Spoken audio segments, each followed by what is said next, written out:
pistoletni peshanangizdan paket otsangiz chiqadi-yu, xuddi shunaqa opa, ishonasizmi? Opa, вообще super. Haqiqatda boshida kelganimizda barakali kasb deganingizda pulini o'zida ham baraka bo'lar ekan, opa, ishonasizmi? Ozgina pul deydi-yu, lekin shunaqa barakali bo'lar ekan. O'sha hozir qo'limga tegmaydi. Ikkita ishda ishlaymanmi? O'sha hozir birinchi ishim bunaqa qilib tashlayman deyapman-da, chiqib ketaman, shunga o'taman deyapman. O'zingizni kasbingizdagi oyligingiz necha pul edi narigi? 3,8 million olardim. Ertadan kechgacha ishlardingiz. 9 soat ishlayman.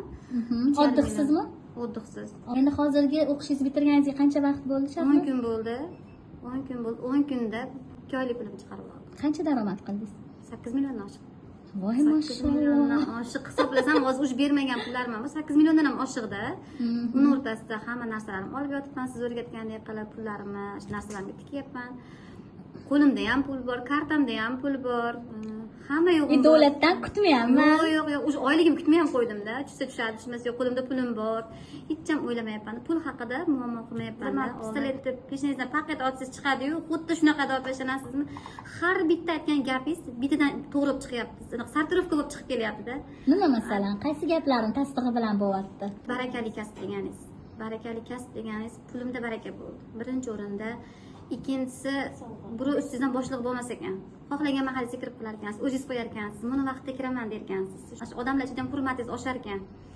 Kasbingizda ham, ko'chada ham, oilangizda ham shunaqa hurmatingiz oshar ekanda. Bizga nima deb o'rgatgan bo'lsangiz, biznes yo'lida, odamlar bilan muomala qilganda, bitta qilgan masajingizdan shunaqa chiroyli sizdan xursand bo'lib, duolar qilishib, o'sha pulga ham qaramay qo'yar ekansizda. Lekin haqiqat bu kasb barakali ekan. O'qishligini xohlayman hamma qizlarda. Birinchi kattalarga duosini olay deb onamga tashlaverdim, qaynonamga, opachamga ham jichani bolalari katta bo'lgani uchun, jicha qiynalayotgani uchun ularga, bolalarimga mana bemalol ishlatyapman, qo'limda pul bo'lyapti, o'zim kamlarim bityapti.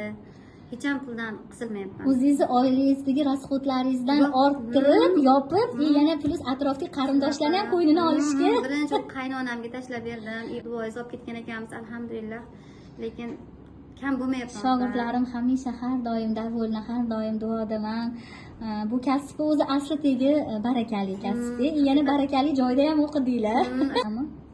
Voy, 15 kun o'rgan bo'lsa ham bo'lar ekan. Yig'lagan paytlaringizchi? Hozir yig'laman.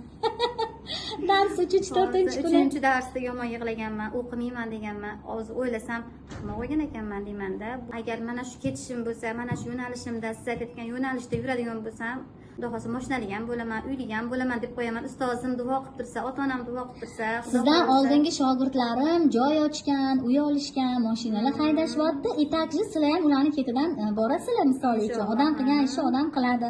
O'zim ham opa-singillarimga o'rgataman deb o'tiribman. Hammasi kutib yotdi meni. Sen o'rgan, yaxshilab o'rgan bo'lsang, keyin joy ochsang, xudo xohlasa hammamiz bitta bo'lib joy ochamiz. Bitta emas, bir 5-6 hozir Toshkentdaman, lekin Andijonga ochib berish niyatim bor.